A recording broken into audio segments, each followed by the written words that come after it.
برادران عزیز القدرم، برو جان خود را فدای مادر خود کن و جان خود را فدای پدر خود کن و بالآخره صبح و شام دست مادر خود را ببوس و صبح و شام دست پدر خود را ببوس. عزیز من که اونها دو باب از بابهای بهشت می باشد، دو باب از دروازه های بهشت می باشد، دو دروازه بهشت می باشد. عزیزان من، پدر و مادر. یک از بزرگواران می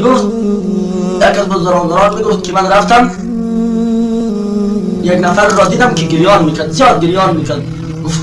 گفتم برادر عزیز چیکار شده تو را؟ گفت پدر وفات کرده، مادرم وفات کرده. گفت که چرا گریان میکنی؟ چرا تو بی صبری میکنی؟ چرا بی طاقتی میکنی؟ گفت چگونه گریان نکنم؟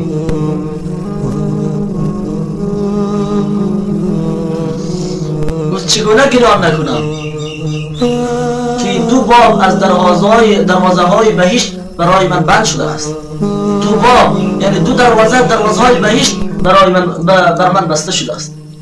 چگونه گریه نکنم؟ چگونه بی صبری نکنم؟ چگونه بی طاقتی نکنم؟ عزیزان بسته شده است. چگونه گریه نکنم؟ چگونه بی صبری نکنم؟ چگونه بی طاقتی نکنم؟ عزیزان